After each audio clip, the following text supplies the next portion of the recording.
They sent me a $12,000 bill for using my own lake. Then the numbers stopped adding up. I was standing in the rain when the HOA showed up with sheriff deputies, tow trucks, and a court order claiming they had seized my lake ranch. Neighbors watched from their porches. Patricia Langford stood at my gate like she already owned the shoreline my family had protected for generations. But while everyone else focused on the flashing lights and legal threats, I asked one quiet question about an emergency access road. And suddenly, nobody wanted to talk. What started as an HOA power grab became a fight buried in old surveys, forgotten permits, and land records that refused to stay hidden. And by the time the truth surfaced, an entire luxury neighborhood was staring at a problem nobody saw coming.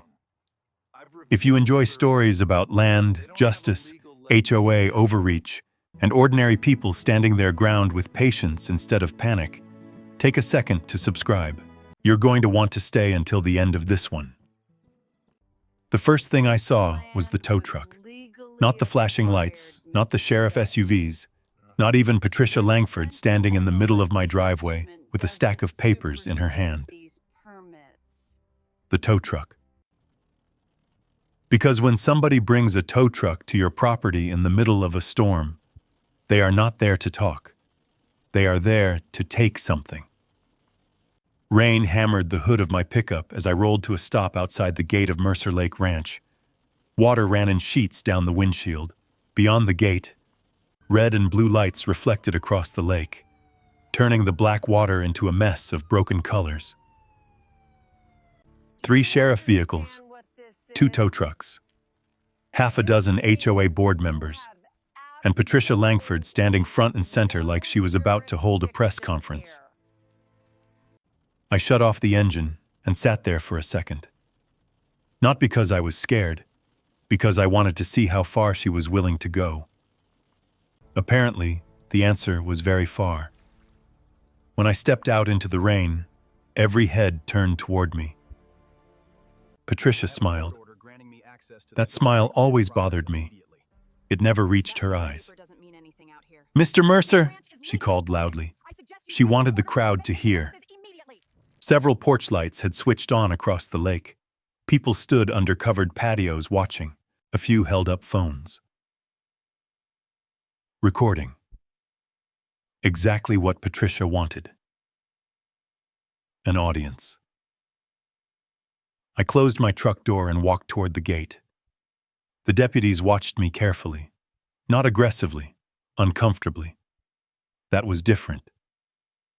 Deputies who know they're enforcing something legitimate usually act confident. These men looked like they wished they were somewhere else. Patricia lifted a document above her head. "By authority of the Langford Shores Homeowners Association," she announced, "this property is now subject to legal seizure due to repeated violations, unpaid assessments, and failure to comply with association requirements." A couple of board members nodded dramatically behind her, like they had rehearsed it. I looked at the paper, then at her, then at the sheriff standing beside her. Nobody said anything. The rain filled the silence. Finally, I asked, "You done?" Her smile tightened. "You still don't understand how serious this is, do you?" "Oh, I understand." That seemed to surprise her. Patricia stepped forward. Expensive raincoat. Expensive boots. The kind of person who thought spending money automatically made her important. "Mr. Mercer, as of tonight, the association is exercising its legal authority over the shoreline district and all associated access corridors." The words sounded practiced, memorized, probably repeated in front of a mirror. The problem was that legal language only works when it's attached to legal facts. And Patricia had always been better at confidence than facts. One of the board members pointed toward my ranch house. "You've ignored every notice we've sent." Another chimed in. "You owe more than $12,000. Someone else added, This could have been avoided. I almost laughed. The HOA had spent months inventing fees connected to property they didn't own. Lake maintenance fees, marina assessments, community shoreline dues, emergency access contributions. Every letter got more ridiculous than the last. I never paid a dime, and that clearly drove Patricia insane. The rain intensified. Water streamed off the brim of my old ranch jacket. Patricia raised her voice. "Tow the truck." The nearest driver started, moving. Not quickly. Hesitantly, like he wasn't sure he wanted to be involved.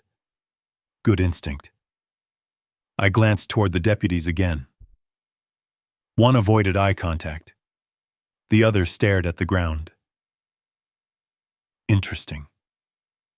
Very interesting. Patricia noticed none of it. She was too busy performing. "You should have settled this months ago," she said. "I wasn't aware there was anything to settle." The board members exchanged irritated looks. Patricia folded her arms. "You have obstructed HOA operations." "No." I shook my head. "You believe that. Different thing." Her face hardened. That was the first crack. Small, but visible. People like Patricia depend on intimidation. When intimidation doesn't work, they become emotional. When they become emotional, they make mistakes. The sheriff cleared his throat. "Ms. Langford." She cut him off immediately. "We've delayed this long enough." Another mistake. Never interrupt the only neutral authority in the room, especially when you're trying to look legitimate. The sheriff frowned, just slightly. But I saw it. So did the deputy beside him. Patricia didn't. She was already moving toward the gate. "Chain it after he's removed." That got my attention. Not because of the threat. Because of the wording. Removed. Not asked to leave. Removed. The kind of language people use when they start believing their own fantasy.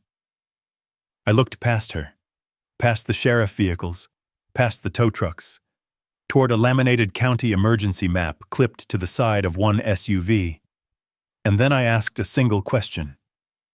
"Did you reroute fire access already?" Everything stopped. The board members looked confused. The tow truck driver froze. One deputy looked at the sheriff. The sheriff looked at me. Patricia blinked. "What?" I didn't answer her. I kept looking at the sheriff. "Did the county approve a replacement emergency route?" The sheriff's jaw tightened. "Just a little. But enough. Enough to tell me exactly what I needed to know." Patricia laughed. A little too loudly. "Don't start with that nonsense." Nobody joined her.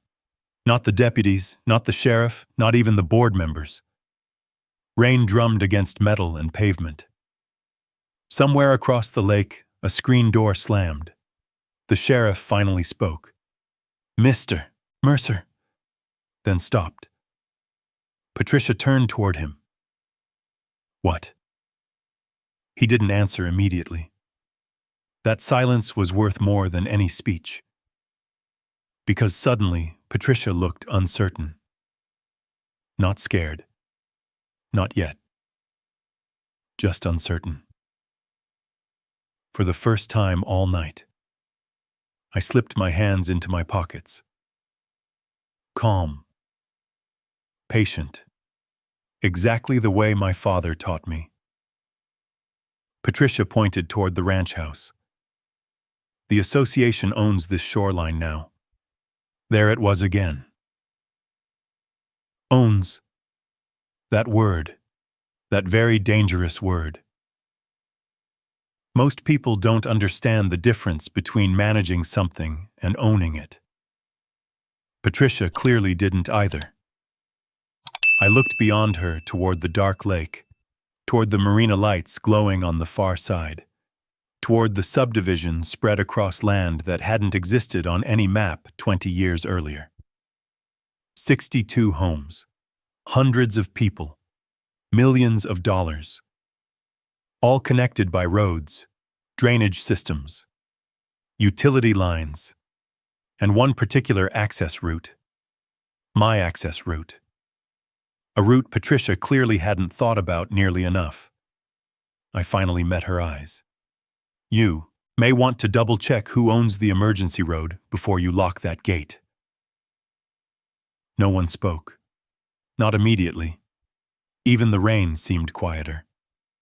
Patricia's smile disappeared. Just for a second. Then she recovered. You'll be hearing from our attorneys. I nodded. I was counting on it. The sheriff looked away. The deputies exchanged another glance. And standing there in the middle of that storm, surrounded by flashing lights, tow trucks, and people who thought the fight was already over, I realized something important. Patricia Langford wasn't acting confident. She was acting certain. And certainty is dangerous when it's built on assumptions, because assumptions don't survive paperwork. And somewhere buried in the records of this county was a truth that could bring this entire performance crashing down. The question was simple. Had Patricia made a mistake? Or had she built an entire neighborhood on one? That question stayed with me all night. By sunrise, the tow trucks were gone. The sheriff vehicles were gone. Even the HOA board members had disappeared back behind their gates across the lake. But the problem hadn't gone anywhere. It was still sitting right there on the opposite shoreline. Langford Shores. 62 luxury homes wrapped around water my family had known long before any developer ever drew lines on a map. I poured a cup of coffee and walked down to the dock. The cedar boards creaked beneath my boots. Same sound they had made for decades. The same sound my grandfather used to hear every morning. Walter Mercer bought this ranch in 1976. 62 acres.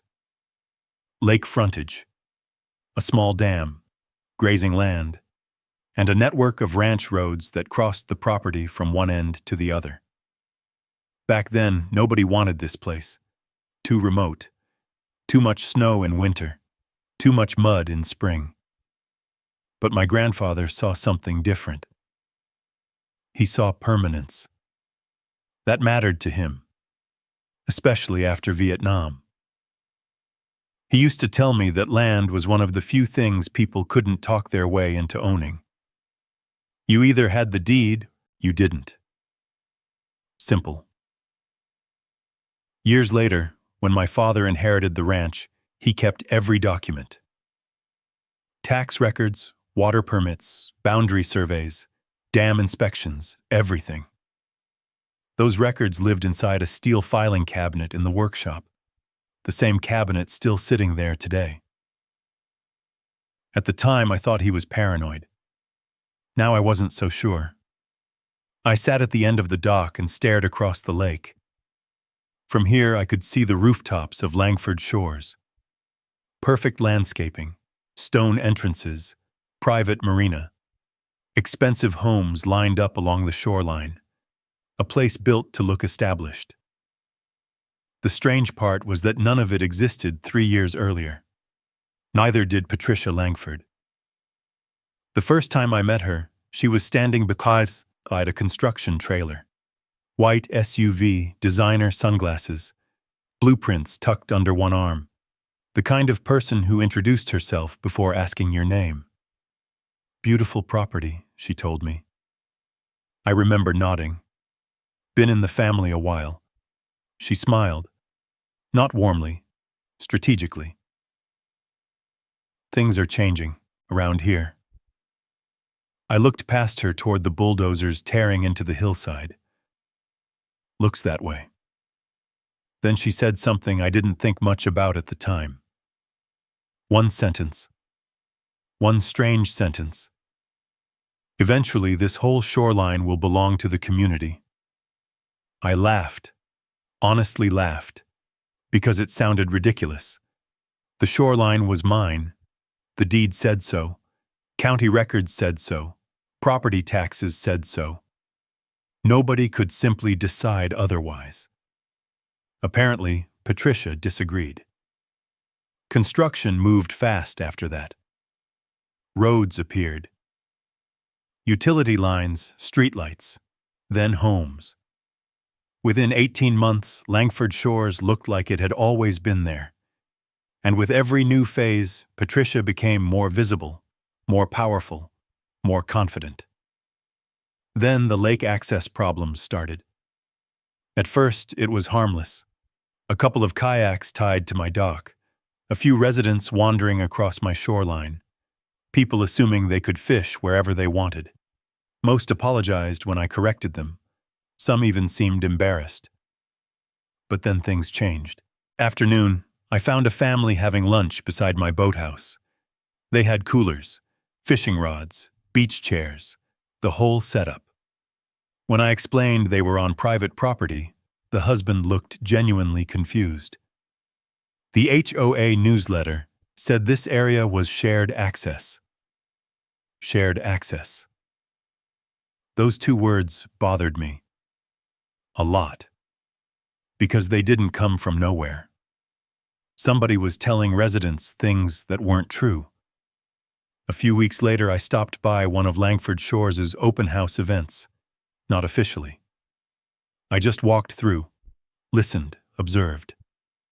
The sales representative was showing a couple around a giant map mounted on the wall. I remember exactly what he said. Residents enjoy exclusive waterfront privileges. Then he pointed, directly at my shoreline, my dock, my land. I stood there for almost 30 seconds staring at that map. Nobody noticed. The sales guy certainly didn't. He just kept talking. Private lake amenities, future marina expansion, community shoreline district. The language sounded polished, carefully chosen. But something about it felt wrong. Very wrong. That evening, I drove home with a brochure sitting on the passenger seat. I spread it across my kitchen table beside an old county survey. The differences jumped out immediately. The brochure showed ownership. The survey showed boundaries. And those boundaries told a very different story. I should have confronted Patricia then. Most people would have. But anger doesn't fix paperwork. Evidence does. So I started paying attention. Watching. Documenting. Waiting. Across the lake, Patricia kept growing more confident, more aggressive. And now, standing in the aftermath of that confrontation at my gate, I finally understood something. The threat last night wasn't spontaneous. It wasn't emotional. It was planned. Months of pressure. Months of letters. Months of invented authority. All leading to that moment. Patricia believed she had enough power to take my shoreline. The real question wasn't why she believed it. The real question was what made her so certain. Took another sip of coffee and looked toward the subdivision. A maintenance truck rolled through the entrance. Workers moved around the marina. Life continued as normal. Nobody seemed worried. Nobody seemed afraid. And that told me something important. If Patricia was wrong, she hadn't told anyone. Not the homeowners, not the board, not the county. Nobody. Which meant one of two things. Either she possessed documents I had never seen, or she was building her entire claim on assumptions. Dangerous assumptions. The kind that become expensive when lawyers start asking questions. I looked down at the brochure again. Then toward the workshop where my family's records sat waiting. Somewhere between those old files and Patricia's paperwork was the truth. And if I wanted answers, I knew exactly where I needed to start digging. The problem was simple. Why was Patricia Langford so confident she could seize property her HOA had never legally owned? And what would happen if that confidence turned out to be built on a lie? Started getting answers 3 days later. The first clue arrived tied to my dock. Literally. I walked down to the shoreline just after sunrise and found a pontoon boat secured to one of my grandfather's cedar posts. Not drifting, not lost, deliberately tied up. Coolers sat on board. Fishing gear was stacked in the corner. Whoever owned it clearly planned to spend the day there. On my property, I checked the registration number and snapped several photos before knocking on doors across the lake. The owner turned out to be a retired accountant named Gary Nelson. When he opened the door, he looked confused to see me. "Morning," I said. "You missing a boat?" His face brightened. "Yeah, left it at the community dock yesterday." "The community dock?"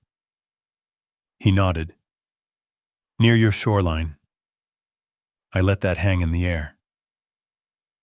"Gary, that shoreline isn't community property." The confusion returned immediately. "What do you mean?" I pulled out my phone and showed him the photos. His smile disappeared. "No, that can't be right." "Why not?" "Because Patricia told everyone that area belongs to the association." There it was again. Not a misunderstanding. Not a rumor. A direct statement. Gary looked genuinely concerned. "I wouldn't have put it there if I'd known." I know. And I believed him. Most of the residents weren't trying to steal anything. They were acting on information they trusted. The real problem was whoever gave them that information. By the end of that week, I had 3 similar conversations. A family launching kayaks from my shoreline. 2 teenagers fishing from my dock. A couple walking across one of my ranch roads. Every single one of them repeated the same thing. The HOA said it was shared. The HOA said it was approved. The HOA said residents had access.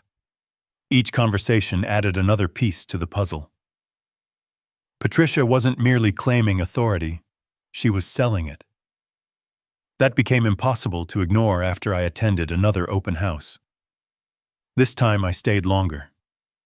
A young sales agent named Trevor was leading prospective buyers through a presentation near the model homes. I stood in the back, pretending to study floor plans. Nobody paid attention to me. Trevor pointed toward a giant development map mounted on the wall. Lakeside residents receive exclusive waterfront privileges. There it was again. He traced his finger along a section of blue shoreline. My shoreline.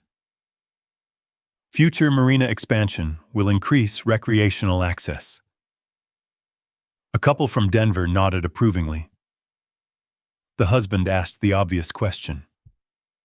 "So the HOA owns the lake?" Trevor hesitated, only for a second. Then he smiled. "The association controls recreational access." Interesting answer.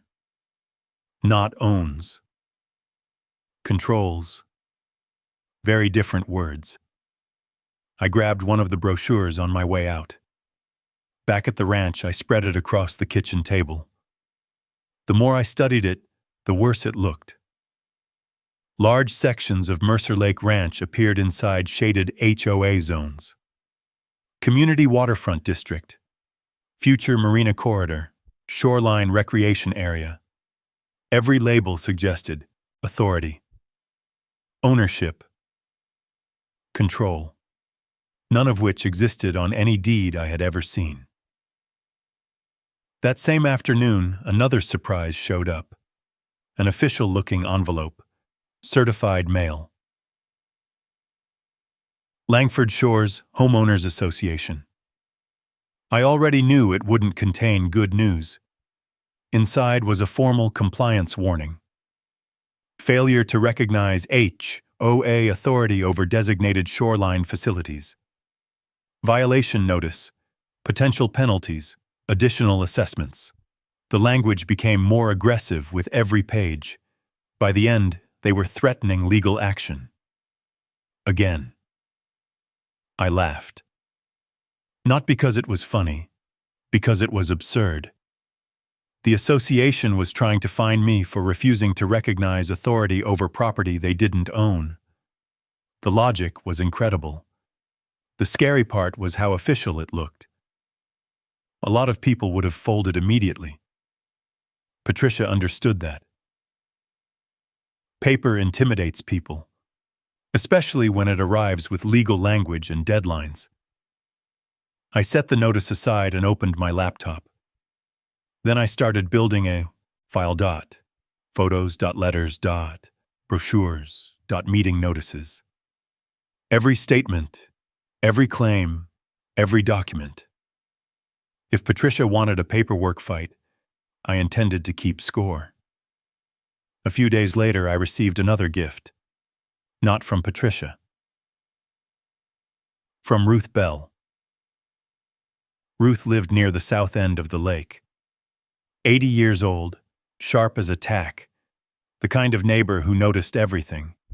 She stopped by one evening carrying a cardboard box. I think you should see these. Inside were old photographs.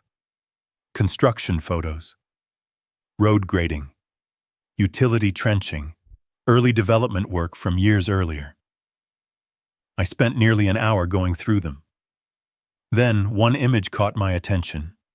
A temporary access sign. Construction route only. Mercer property. Authorized entry required. I looked up. When was this taken? First year they started building. Ruth adjusted her glasses. They used your ranch road for months. My eyes returned to the photograph. Temporary. Construction route. Authorized entry. Interesting. Very interesting. Because nobody in Langford Shores ever talked about temporary access. Only permanent access. Community access. Shared access. The language had changed somewhere along the way, and I was starting to suspect the change wasn't accidental. As the sun disappeared behind the hills, I spread the photos beside the HOA brochures.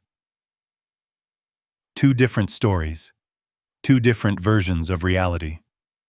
One built on recorded history, the other built on marketing. The problem for Patricia was simple. History tends to survive longer, and the more documents I collected, the harder it became to believe her story. But one question still bothered me. If the HOA's claims were false, why was Patricia acting so confident? Because people don't normally gamble millions of dollars on something they know is a lie, unless they think nobody will ever check. Or unless they have paperwork they desperately hope nobody looks at too closely. Either way, I had a feeling the answers weren't sitting in brochures. They were buried somewhere much deeper. And I was getting ready to start digging. Patricia Langford, unfortunately for herself, wasn't. She was still digging in the opposite direction. A week after I started collecting brochures, photographs, and HOA notices, another certified envelope arrived in my mailbox. This one was thicker. Much thicker. The return address told me everything I needed to know. Langford Shores Compliance Department. I carried it back to the house, poured coffee, and opened it at the kitchen table. The total appeared on the first page. $12,438.67. I read it twice, then a third time. Not because I couldn't believe it, because I wanted to understand how creative they had become. The breakdown was impressive. Shoreline maintenance assessment, community waterfront improvement fee, Marina infrastructure contribution, emergency access support charge, administrative non-compliance penalty, and my personal favorite, non-member recreational impact assessment. They were literally billing me for the existence of my own property. The final paragraph threatened liens, legal action, and potential seizure proceedings if payment was not received within 30 days. Patricia had officially moved from annoying to dangerous. Most people panic when they see numbers like that attached to legal language. That was the point. Fear is cheaper than litigation. I folded the notice and added it to my growing file. Then things got worse. 3 mornings later, I heard construction equipment near the shoreline. When I drove down to investigate, I found contractors unloading chain-link fencing near the eastern section of my lakefront. Steel posts, concrete bags, survey flags, all planted firmly inside Mercer Ranch. I parked and walked over. The foreman looked uncomfortable the moment he saw me. "Morning," I said. Nobody answered. I pointed toward the stakes. "You know where the property line is?" The man checked his clipboard.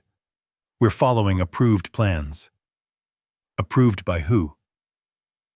"The HOA." That answer didn't surprise me. The next one did. A white SUV pulled onto the site. Patricia. Of course. She stepped out, smiling. Not because she was happy, because she thought she was winning. Caleb. I looked at the fencing materials. Building something. Improving community access. On my land? Her smile never moved. The association maintains authority over this corridor. Authority. There was that word again. Not ownership, not title. Authority. The language kept shifting whenever specifics appeared. Interesting. Very interesting. I pointed toward the survey stakes. Those need to come out. Patricia shook her head. No. Simple, direct, confident. Then she handed me another envelope. Compliance escalation notice. Apparently, I had graduated to a higher level of HOA punishment. "You're making this harder than necessary," she said. I almost laughed. "Patricia, you're billing me for my own shoreline. The association has invested heavily in that area." That answer told me more than she realized. Invested. Not owned. Invested. I slipped the envelope into my jacket pocket. Anything else? Her confidence flickered, just slightly. I wasn't reacting the way she expected. No yelling, no threats, no dramatic confrontation. That bothered her. People like Patricia need resistance to justify escalation. Calm makes them nervous. The situation became even stranger later that afternoon. A county inspector arrived. Young guy. Couldn't have been older than 26. His name was Kyle. He carried a tablet loaded with development maps and permit records. Patricia had apparently filed a complaint accusing me of interfering with approved shoreline improvements. Kyle spent nearly an hour reviewing documents beside the fence line. Finally, he looked up. Everything submitted appears valid. Appears. Not is. Appears. Important distinction. I asked him a question. Did anyone verify the original parcel boundaries? He hesitated. A small pause. Barely noticeable, but it was there. The developers submitted certified plats. Submitted. Another interesting word. Not verified. Submitted. I nodded. Kyle left soon after. Patricia looked pleased. Far too pleased. By sunset, the fencing stretched nearly 200 feet across part of the shoreline. Residents walked past, smiling. Some genuinely believed the HOA had finally secured lake access. A little girl even pointed toward the water and told her father, "Now it's ours."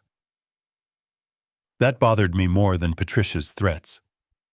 Because somebody had convinced an entire community that ownership was whatever the HOA said it was. Back at the ranch house, I spread everything across the kitchen table. The compliance notices, the brochures, the construction photos, the county maps I'd collected so far. For hours, I compared documents, line by line, parcel by parcel. Then something caught my eye. A coordinate sequence, tiny, easy to miss. Just a few digits buried deep inside one of the HOA filings. I pulled another map closer, then another. The numbers didn't match. Not exactly. I checked again. Still wrong. The discrepancy wasn't huge. A few feet here, a few feet there. But property law isn't measured in intentions. It's measured in boundaries. And those coordinates were pointing somewhere they shouldn't. My pulse quickened. For the first time since this mess started, I wasn't looking at assumptions. I was looking at evidence. Real evidence. I grabbed a yellow marker and highlighted the section, then another, then another. The inconsistencies started multiplying. Different documents referenced slightly different parcel positions, different shoreline measurements, different boundary descriptions. Not enough to attract casual attention. Enough to matter. Enough to be dangerous. I leaned back and stared at the paperwork. Patricia thought she was building a case against me. What if she had actually built one against herself? Because if these coordinates were wrong, then the problem wasn't a fence, or a marina, or HOA fees. The problem was every decision that relied on those records. And suddenly one possibility became impossible to ignore. What if Langford Shores wasn't expanding onto Mercer Ranch by accident? What if the entire development had been built using boundaries that never belonged to them in the first place? That possibility sent me straight to the county records office the next morning. I arrived carrying 2 cardboard tubes packed with old Mercer family surveys and enough questions to make a clerk nervous. The records office sat inside a brick building that hadn't changed much in decades. Most people only came there when buying property, settling estates, or fighting lawsuits. I was beginning to suspect all 3 were connected. A gray-haired clerk named Martin looked up as I walked in. "Back again, Caleb?" I set the survey tubes on the counter. "I need every recorded plat tied to Langford Shores." His eyebrows rose. "That's a lot of paperwork." "Good." 2 hours later, we had maps spread across 3 tables. Original county surveys, development filings, parcel overlays, shoreline diagrams, drainage permits. I started comparing coordinates. Martin started helping. The further we went, the quieter he became. Finally, he leaned back in his chair. "That's strange." I looked up. "What?" He pointed at one parcel overlay. "The shoreline reference doesn't match the original survey." I felt my stomach tighten. "How far off?" "Depends where you measure." He zoomed in. 10 feet here, 15 there. Then he clicked another layer. The discrepancy widened. 20 feet, 30 feet, in some places even more. Martin frowned. "That's not supposed to happen." No kidding. The mistakes weren't random anymore. They formed a pattern. Every adjustment seemed to benefit the development. Never the ranch, never the county. Always the HOA. I copied everything. Every map, every revision, every filing. Then I drove straight to Ruth Bell's house. If anyone knew what happened during construction, it was Ruth. She answered the door holding a watering can. "You look like a man who found something." I might have. We spent the next hour sitting at her kitchen table surrounded by photographs. Ruth studied several construction images before tapping one with her finger. There. I leaned closer. The photo showed excavation equipment near the northern shoreline. What am I looking at? That road. I stared at it. A dirt access road cut across a section of land that looked very familiar. Too familiar. That's my property. Ruth nodded. They used it for months. With permission. She shrugged. At first. Two dangerous words. Then what happened? They just kept using it. I sat back. That matched what I was seeing in the records. Temporary use becoming permanent assumptions. Convenience slowly turning into entitlement. The next call I made was even more important. Attorney Miriam Price. If there was a serious property problem hiding inside these records, I needed someone who understood land law better than I did. Miriam's office sat in downtown Boulder. The walls were lined with property maps instead of artwork. I liked her immediately. She looked through my documents without interrupting. 20 minutes passed, then 30. Finally, she removed her glasses. "You're not dealing with a simple HOA dispute." That got my attention. What am I dealing with? She tapped the coordinate discrepancies. Potential title issues. I had expected something serious. Not that serious. Miriam continued. These revisions create legal exposure.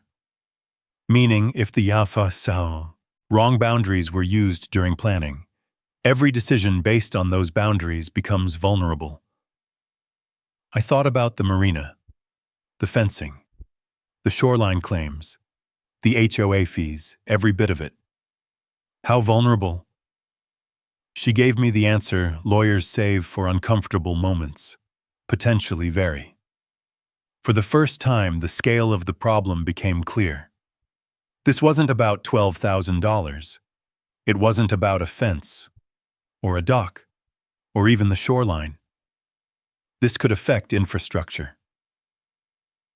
Roads, utilities, access routes, everything. Miriam gathered several maps into a stack. You need a surveyor. I already know one. Actually, I knew exactly who I needed. Daniel Keene, the best independent surveyor in the county, the kind of guy developers hated because he cared more about measurements than politics. I met him the following afternoon. Daniel listened quietly while reviewing the records. Then he spread the maps across the hood of his truck. His expression changed almost immediately. Not shock. Concern. Professional concern. Which is usually worse. These don't line up. I pointed toward the shoreline. Can you prove it? Daniel looked at me. That's what surveys are for. A slow smile appeared on my face. For weeks, Patricia had been attacking, demanding, threatening, controlling the narrative. For the first time, something shifted. Not publicly, not yet, but beneath the surface. The difference between suspicion and evidence is enormous. And Daniel was about to help me cross that line. As the sun dropped behind the mountains, he rolled up the maps and loaded them into his truck. I'll start with the shoreline. How long? A few days. I nodded. Daniel climbed into the driver's seat, then paused. Caleb, yeah? If these records are wrong, you may not like how big this gets. I watched his truck disappear down the road. The strange thing was, I wasn't worried anymore, because for the first time since Patricia arrived at my gate with deputies and tow trucks, I had stopped defending myself. Now I was investigating her. And the deeper we dug, the larger the problem seemed to become. The question was no longer whether something was wrong. The question was how much of Langford Shores depended on it. Daniel Keene answered part of that question 4 days later. He called just after sunrise. Meet me at the marina. His tone told me everything. This wasn't routine. By the time I arrived, Daniel's survey crew had already planted dozens of marker flags along the shoreline. GPS equipment stood on tripods. Several workers were comparing measurements against old county plats. Daniel handed me a tablet. Look at this. I studied the overlay. The blue lines represented current HOA infrastructure. The red lines represented recorded property boundaries. They didn't match, not even close. The marina access road crossed Mercer Ranch by nearly 70 feet. A drainage channel cut through another section of my land. Several shoreline retaining structures sat entirely outside HOA property. I looked up. How bad is it? Daniel pointed toward the water. Worse than that. He zoomed farther out. The entire marina project depended on land the HOA didn't legally control. Not part of it. The whole thing.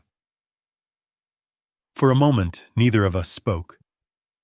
Then Daniel said something that stuck with me. Patricia isn't protecting a marina. What is she protecting? He looked back at the subdivision. Everything attached to it.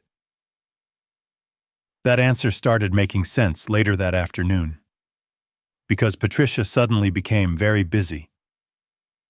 Residents began receiving new notices, emergency assessments, special infrastructure fees, additional shoreline maintenance charges.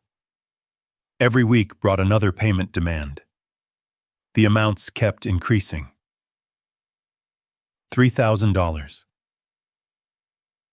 $5,000, $7,000. People started asking questions. The HOA stopped answering them. At a gas station outside town, I ran into a homeowner named Melissa Carter. At the time, I barely knew her. She looked exhausted. You're Caleb Mercer, right? I nodded. She held up a folded letter. Do you understand any of this? The notice demanded nearly $8,000 for what the HOA called infrastructure stabilization costs. I read it twice. The explanation was vague, very vague, almost deliberately vague. What did Patricia tell you? Melissa laughed bitterly. Nothing useful.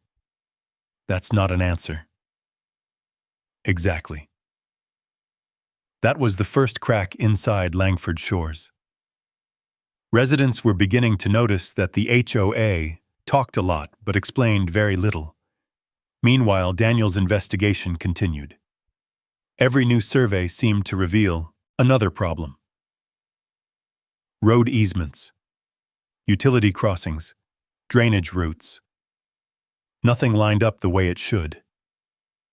Then came the discovery that changed everything. The wildfire evacuation road. The same road I mentioned during the confrontation at my gate. Daniel called me back to the survey site. This time he didn't bother easing into it. Half the subdivision depends on your road. I stared at him. What do you mean half? He pointed toward a topographic map. If wildfire blocks the main entrance, Residents evacuate through this route. His finger traced a narrow line, straight through Mercer Ranch, straight through my gate. The exact gate Patricia wanted chained shut. I felt a slow knot tighten in my stomach. Not because I planned to block anyone, because Patricia apparently hadn't understood what she was threatening. Or maybe she had. Either possibility was bad. The next person I called was the county fire department. 2 days later, Battalion Chief Raymond Ortiz drove out to inspect the route. He spent 20 minutes reviewing maps before stopping near the gate. Hold on. He looked back toward the subdivision. This access point is private? Always has been. Ray frowned. Did they record an easement? I already knew the answer, but hearing someone else ask the question mattered. I haven't found one. Ray's expression darkened. That's a problem. A very big problem. Fire access regulations in Colorado aren't optional. Insurance companies care. County planners care. Emergency services definitely care. If Langford Shores lacked guaranteed evacuation access, consequences could spread far beyond the HOA. Ray studied the route again. If what you're saying is correct, somebody made assumptions they shouldn't have. Assumptions. That word kept appearing. Assumptions in brochures. Assumptions in permits. Assumptions in construction. Assumptions in HOA policy. The entire development seemed built on them. That evening I drove past Langford Shores. Kids rode bicycles through the streets. Families grilled on patios. Neighbors walked dogs near the shoreline. Everything looked normal, peaceful, safe. Most of those people had no idea their neighborhood might depend on rights nobody had ever properly secured. And for the first time, I stopped seeing Patricia as merely arrogant. Arrogant people don't usually panic. Desperate people do. The emergency assessments, the aggressive compliance notices, the attempt to seize my shoreline, the fencing, the threats. Suddenly, all of it pointed in the same direction. Patricia wasn't expanding power. She was trying to cover a weakness buried somewhere inside the development itself. Later that night, Daniel emailed updated survey results. I spent hours reviewing them. Every page made the picture clearer. The marina depended on Mercer Ranch. The drainage system depended on Mercer Ranch. The evacuation route depended on Mercer Ranch. One problem connected to another, like pieces of a machine. And if one piece failed, the consequences could travel much farther than anyone expected. I leaned back from the kitchen table and stared at the growing stack of documents. For months, Patricia had acted like she controlled my future. Now the evidence suggested something very different. The future of Langford Shores might be tied to property her HOA never legally secured. The only question left was whether we could prove it. And if we did, what would happen when the homeowners found out the foundation beneath their entire community wasn't nearly as solid as Patricia claimed? The answer arrived in the least dramatic place imaginable: a records archive. Most people imagine major discoveries happening in courtrooms, or during confrontations, or on witness stands. In reality, they usually happen in silence. Miriam Price called me on a Tuesday afternoon. "Get down here." She didn't sound excited. She sounded focused. That was usually more important. When I arrived at her office, county records covered the conference table. Property filings, construction permits, development applications, survey revisions. Miriam slid a single document toward me. "This is what we've been missing." At first glance, it looked ordinary, just another permit. Then I noticed the date. 11 years old. Temporary construction access authorization. I read it carefully, then again, and a third time. The permit allowed developers to cross a portion of Mercer Ranch while heavy equipment built roads during the first phase of construction. Temporary access. Limited purpose. Specific expiration date. I looked up. Where's the permanent easement? Miriam folded her arms. There isn't one. The room suddenly felt very quiet. Because that answer changed everything. Developers had received permission to use ranch property during construction. But after the permit expired, nobody recorded permanent rights. No access agreement, no utility easement, no emergency route easement, nothing. The entire system appeared to operate on an assumption that temporary access had somehow become permanent. Legally, those are two completely different things. Are you sure? Miriam pushed another stack of records toward me. I checked 3 times. Then she pointed at a highlighted section. No transfer agreement. Another page. No recorded easement. Another. No right-of-way grant. The deeper we looked, the worse it became. For years, the HOA had acted as though those rights existed. They collected fees based on them, marketed homes based on them, expanded infrastructure based on them. Yet the paperwork wasn't there. And in property law, missing paperwork can be catastrophic. I sat back slowly. Patricia's behavior suddenly made perfect sense. The compliance notices, the threats, the aggressive claims of authority, the attempt to seize my shoreline. None of it was about power. It was about control. Specifically, control over evidence. If Patricia could pressure me into accepting HOA authority, it would help legitimize assumptions that had never been legally secured. Miriam seemed to read the same conclusion on my face. Now you understand. I nodded.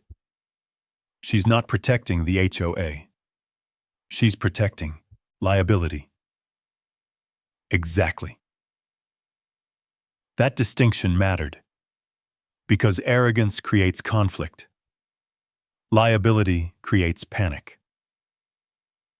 A few days later, Daniel delivered another survey report. This one connected directly to the missing easement. Road access, utility crossings, drainage systems. Every route tied back to temporary permissions that appeared to have expired years ago. The scale was staggering. The Marina Access Road crossed Mercer Ranch. Drainage infrastructure crossed Mercer Ranch. The emergency evacuation route crossed Mercer Ranch. Everything seemed connected. That afternoon, I drove through Langford shores. Nothing looked different. Kids rode bicycles, landscapers trimmed lawns, neighbors chatted beside mailboxes. Normal life. But now I knew something they didn't. Many of those homeowners had purchased property believing critical access rights were permanent. Because that's what they had been told. The dangerous part wasn't what residents knew. The dangerous part was what they didn't. A few days later, I ran into Melissa, Carter again. This time she approached me first. You've been looking into the HOA, haven't you? I studied her expression. Concern. Not hostility. Why do you ask?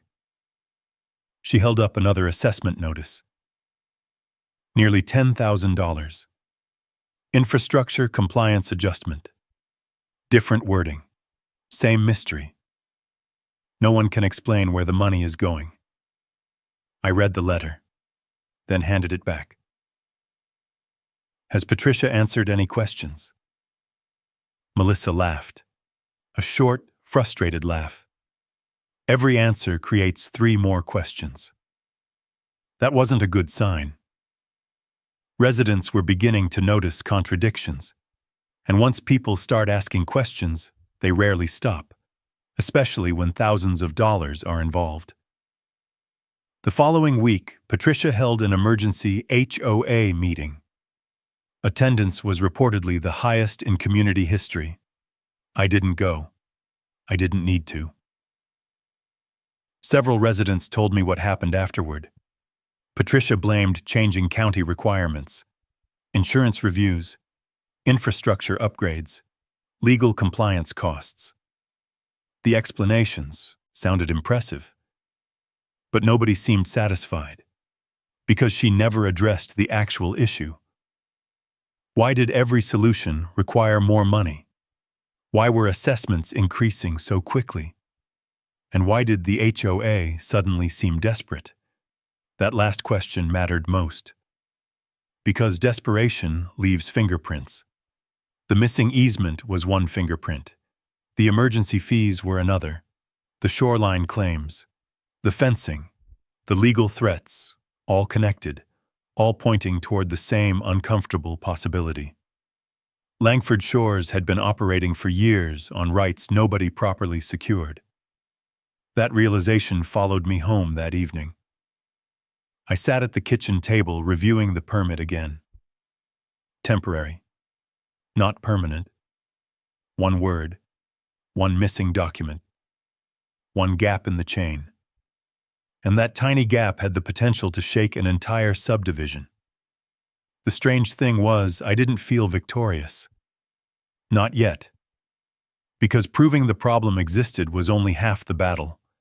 Sooner or later, homeowners would discover the truth. When they did, they wouldn't just question Patricia. They would question everything she had told them. And if that happened, the real fight wouldn't be between Patricia and me anymore.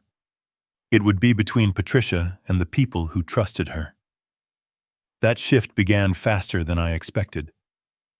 The first sign came from a bank, not a lawyer, not the county, a bank. Melissa Carter called me one morning sounding rattled. My neighbors just lost a buyer. What happened? The lender paused the loan. That got my attention immediately. Why? They said they need clarification on infrastructure access issues. Infrastructure access. The exact phrase we'd been seeing for weeks. The same phrase Patricia kept hiding behind whenever residents asked questions. Only now outside institutions were asking those questions too. And unlike homeowners, banks don't accept vague answers. Within days, rumors started spreading through Langford Shores. 2 pending home sales stalled. An insurance carrier requested updated compliance documentation. A contractor working on the marina expansion suddenly stopped showing up. Residents noticed. People always notice when money starts hesitating. Patricia's response was predictable. She sent another HOA newsletter. 3 pages of carefully worded reassurance.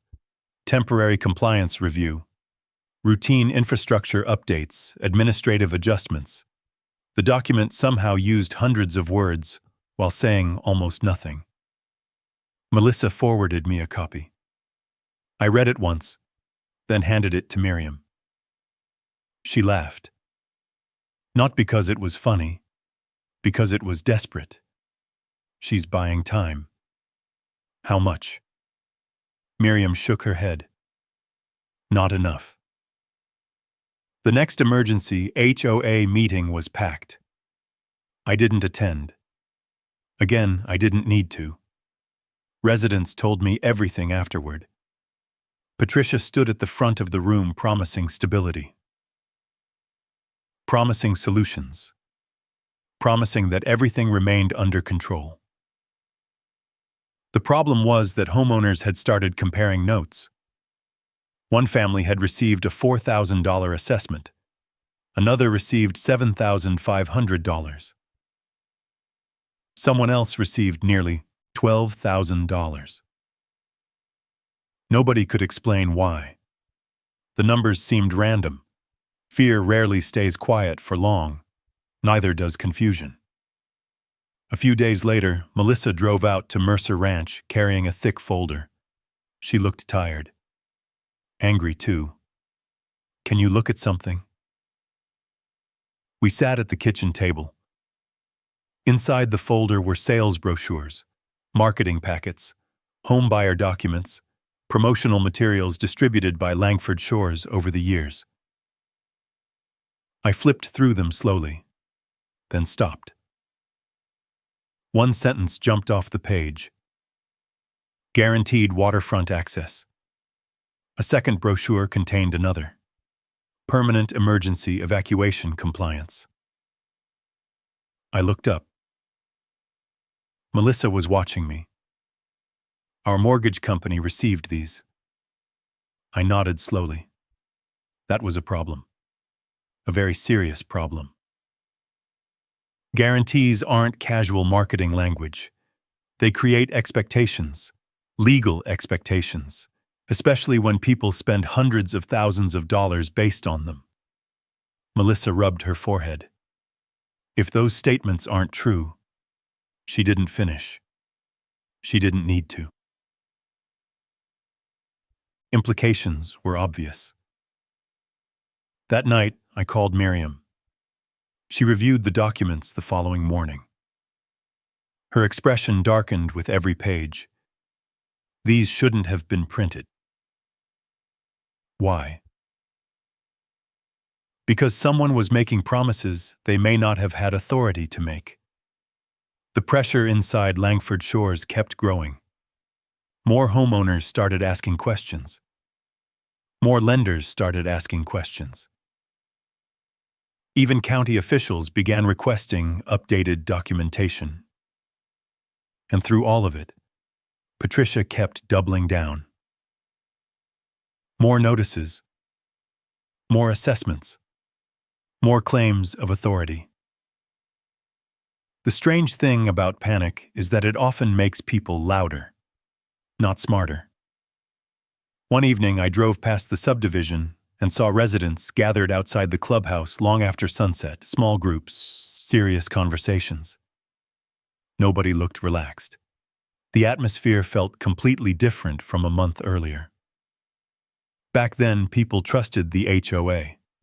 Now they were investigating it. The next major crack came from inside Patricia's own board. A board member quietly contacted Melissa, then another. Neither wanted to go public, but both admitted the same thing. The HOA leadership was scrambling. Insurance auditors had requested easement verification. Engineers wanted updated access documentation. Financial advisors were questioning future infrastructure obligations. Everything pointed back to the same issue: access, ownership, authority, rights. Words Patricia had been using freely for years. Words that suddenly required proof. And proof was becoming difficult to find. A week later, Miriam received notice from the county. An emergency infrastructure hearing had been scheduled. Officially, the review concerned compliance questions related to access routes, drainage systems, and shoreline facilities. Unofficially, everyone knew what it meant. The county was finally looking. Really looking. When the news spread through Langford Shores, panic accelerated. Social media groups exploded. Residents demanded answers. Homeowners wanted records. People who had never attended HOA meetings suddenly wanted copies of everything. For years, Patricia controlled information. Now she was losing that control. And once information starts moving, it's almost impossible to stop. That evening, I stood at the edge of the lake, watching lights reflect across the water. The subdivision looked peaceful from a distance, but appearances had become difficult to trust. Because beneath those streets, those homes, and that marina sat a growing pile of unanswered questions. Questions that were no longer coming from me. They were coming from lenders, insurers, county officials, homeowners. The people Patricia needed most. The people who had believed her. And in just a few weeks, all of them would be sitting in the same room, looking at the same maps, reading the same records, asking the same question. If Langford Shores had the rights Patricia claimed, why was nobody able to find the paperwork proving it? The county hearing took place 3 weeks later. By 6 o'clock, the parking lot was overflowing. Residents, contractors, reporters, county officials, even people with no connection to the dispute had shown up. Rumors had been circulating for weeks. Now everyone wanted answers. I arrived with Miriam Price and 3 large document cases. Across the parking lot, Patricia Langford stepped out of a black SUV with 2 attorneys beside her. She still looked confident. Perfect suit, perfect smile, perfect posture. But confidence and comfort aren't the same thing. And Patricia didn't look comfortable. Not anymore. Inside, the hearing room filled quickly. Every seat was occupied. People stood along the walls. County Commissioner Harold Finch opened the proceedings with a short statement. This hearing concerns infrastructure compliance, access rights, and recorded easement verification related to Langford Shores. The room went quiet. Patricia spoke first. Of course she did. She spent nearly 20 minutes presenting charts, timelines, engineering reports, and HOA records. Her presentation was polished, professional, carefully rehearsed. The association has responsibly managed shoreline operations and emergency access infrastructure for years, she said. Several homeowners nodded. Others didn't. Patricia continued. Any current discrepancies are administrative in nature and are already being addressed. Administrative. Interesting choice of words. Then she made a mistake. A very big mistake. She pointed directly toward me. Much of this confusion stems from Mr. Mercer's repeated attempts to interfere with lawful HOA operations. A few people glanced my way. Miriam leaned over. She shouldn't have said that. Why? Because now she owns the claim.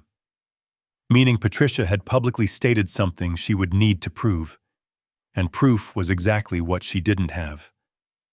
The county commissioner called the next witness, Battalion Chief Raymond Ortiz. The room became noticeably quieter. People listen when fire officials speak. Ray stepped forward carrying evacuation maps. He didn't waste time. Our review determined that Langford Shores relies on a secondary wildfire evacuation route crossing private property owned by Caleb Mercer. Murmurs spread immediately. Several residents exchanged worried looks. Ray continued. At this time, no permanent recorded easement has been located granting the association legal access to that route. The room exploded. Questions came from every direction. What do you mean, no easement? How is that possible? Is our insurance affected? Commissioner Finch had to bang the gavel twice before people settled down. Patricia's attorneys immediately objected. These findings remain preliminary. Ray shrugged. Recorded easements are either present or absent. That answer landed hard, because it wasn't emotional. It was factual. Then came Miriam's turn. She approached the projector screen carrying a stack of original county records. No drama, no theatrics, just documents.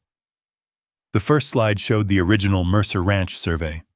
The second showed development revisions.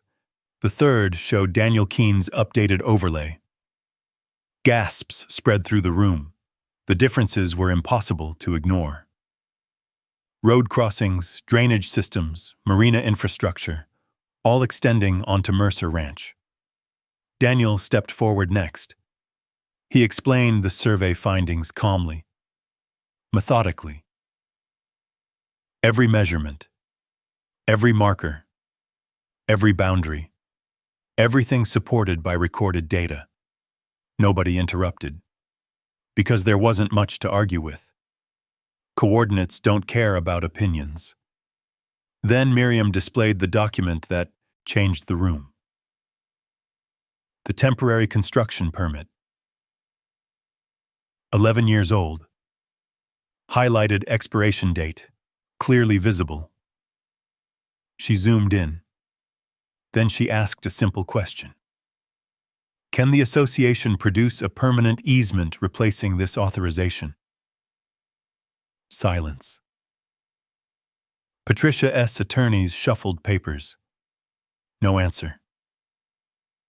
Miriam waited. Still nothing. The silence became painful, because everyone understood what it meant. The document didn't exist. Patricia stood abruptly. The association has exercised authority over these areas for years. Miriam nodded. Authority isn't ownership. Another silence, even worse than the first. A homeowner stood up. I recognized him immediately. Gary Nelson, the man whose boat had once been tied to my dock. You told us the waterfront access was permanent. Patricia looked toward him. Gary, no. He shook his head. You said it was guaranteed. Another resident stood, then another. Questions started flying. What about the marina? What about our assessments? What exactly were we paying for? The room slipped away from Patricia. You could feel it happening. People weren't looking at her for leadership anymore. They were looking for explanations. And those are very different things. Finally, Commissioner Finch restored order. Then he asked the question that mattered most. Can the association provide recorded documentation establishing permanent rights to the access routes and infrastructure discussed today? Patricia's attorneys requested time. More time. Additional review. Further investigation. But everyone already knew. If the documents existed, they would have brought them. That was the moment the balance of power changed. Not when Miriam presented the permit, not when Daniel presented the survey, not when Ray discussed evacuation routes. It changed when homeowners realized the evidence was real. Because once trust breaks, authority follows. I stood for the first time all evening. The room turned toward me. I never asked for anyone's home. The crowd grew quiet. I asked people to stop treating my property like it belonged to someone else. No one argued. No one laughed. No one rolled their eyes. Because at that point, the facts were sitting on a projector screen for everyone to see. And facts are difficult to ignore, especially when they're backed by maps, permits, and records. As the hearing adjourned, residents surrounded Patricia. Questions, demands, anger, fear. The reporters followed close behind. I watched from across the room. Months earlier, Patricia had arrived at my ranch with deputies, tow trucks, and claims of authority. Now she was surrounded by the very people she convinced to trust her.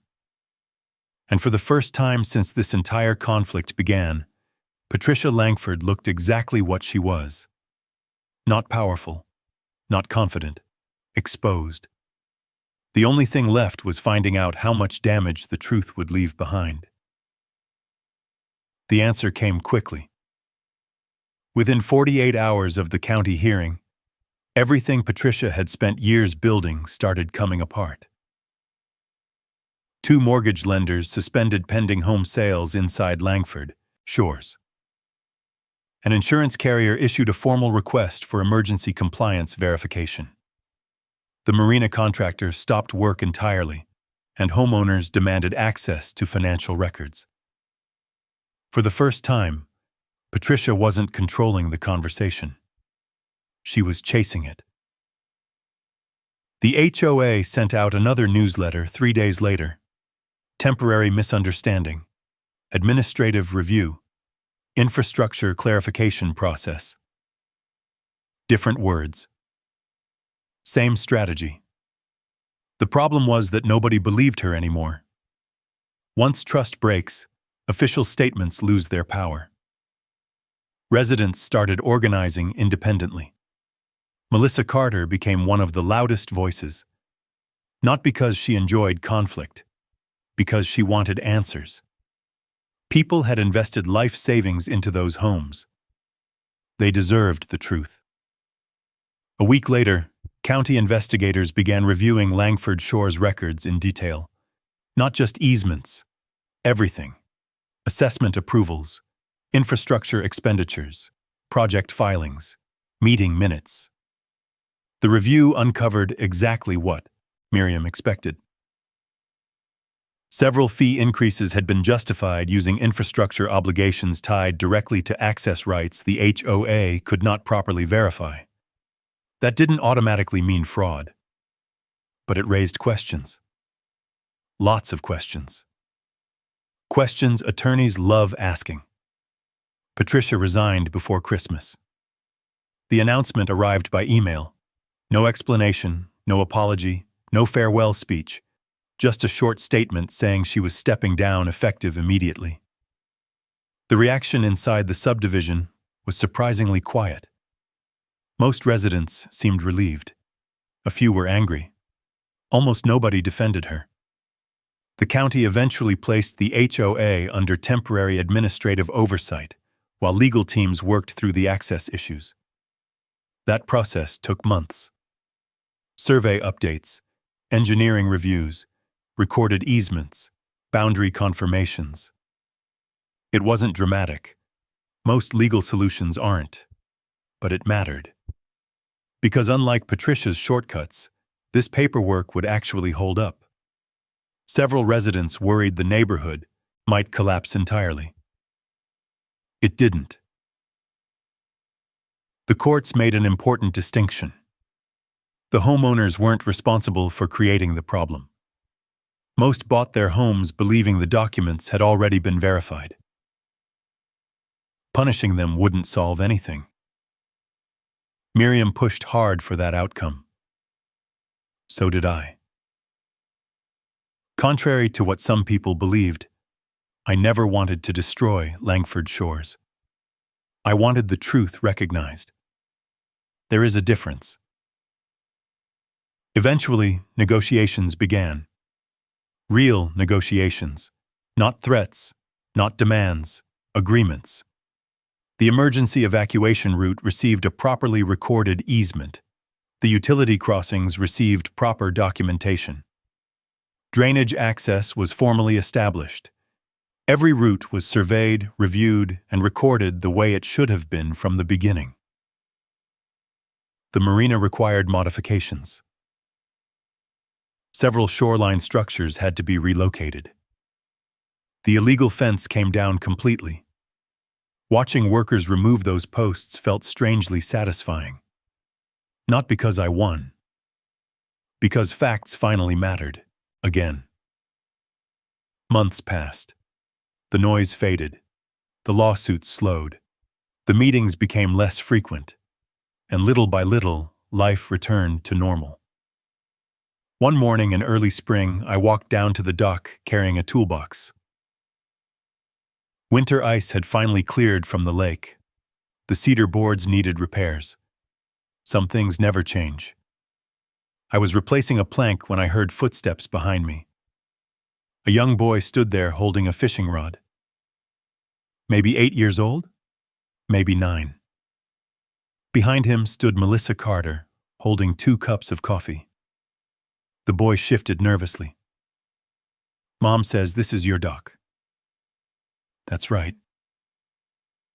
He looked at the water, then back at me. Can I fish here? For a second, I didn't answer. Not because I was upset, because the question caught me off guard. For years, people simply assumed access, assumed ownership, assumed permission. This kid had done something none of the adults ever bothered to do. He asked. I smiled. Sure. His face lit up immediately. Really? Really? He hurried to the edge of the dock. Melissa handed me a cup of coffee. Thank you. I shook my head. You don't need to thank me. She looked across the lake toward the subdivision. Maybe not, but I still am. We stood there quietly for a moment. The shoreline looked different now. Not physically, legally. The boundaries were clear. The agreements were recorded. The arguments were over. Most importantly, everyone finally knew where their rights ended and someone else's began. Melissa watched her son cast a line into the water. You could have made this much worse. I laughed softly. There were moments when I considered it. She smiled. I believe that. The truth was, anger would have been easy. Blocking roads would have been easy. Starting a war would have been easy. But none of those things would have solved the problem. Documents solved the problem. Patience solved the problem. Truth solved the problem. My grandfather used to say that land remembers people. At the time, I never understood what he meant. Now I did. Because long after the arguments ended, long after the HOA meetings stopped, long after Patricia Langford disappeared from the picture, the records remained. The surveys remained. The deeds remained. Facts have a way of outlasting confidence, and that's what Patricia never understood. She thought authority came from acting powerful. It doesn't. Real authority comes from ownership. Real ownership comes from responsibility, and responsibility begins with the truth. As the sun rose higher over Mercer Lake, the boy reeled in his line and shouted excitedly about a fish. Melissa laughed. I smiled. And for the first time in a long while, the lake felt peaceful again. Exactly the way it was always meant to be. If there is one lesson I took from everything that happened, it's this: don't confuse confidence with truth. For months, people accepted claims because they sounded official, looked professional, and were repeated often enough to feel real. But in the end, what mattered wasn't who spoke the loudest, it was who had the facts, the recourse, and the patience to let the two come to light. Sometimes standing your ground doesn't mean fighting harder. Sometimes it means staying steady long enough for the evidence to speak for itself. And I think that's true far beyond property lines and HOA disputes. Whether it's a plan, family, work, or reputation, real strength often comes from knowing what matters, rotating is the right way, and refusing to let frustration make your decision for you. The goal isn't to defeat people. The goal is to reserve what's right while twisting order with fairness along the way. Now, I'd love to hear from you. Have you ever dealt with an HOA, a property dispute, or a situation where paperwork told a very different story than what people claim? If you have, write a yes in the comments. And if you have ever had to stand your ground calmly while others adopted you, I'd love to hear that story too. And if you enjoy stories about sufferers, property rights, small town justice, and ordinary people facing difficult situations with patience, and determination. Be sure to subscribe. There's a plenty more story ahead, and I'd be glad to help you along for the journey.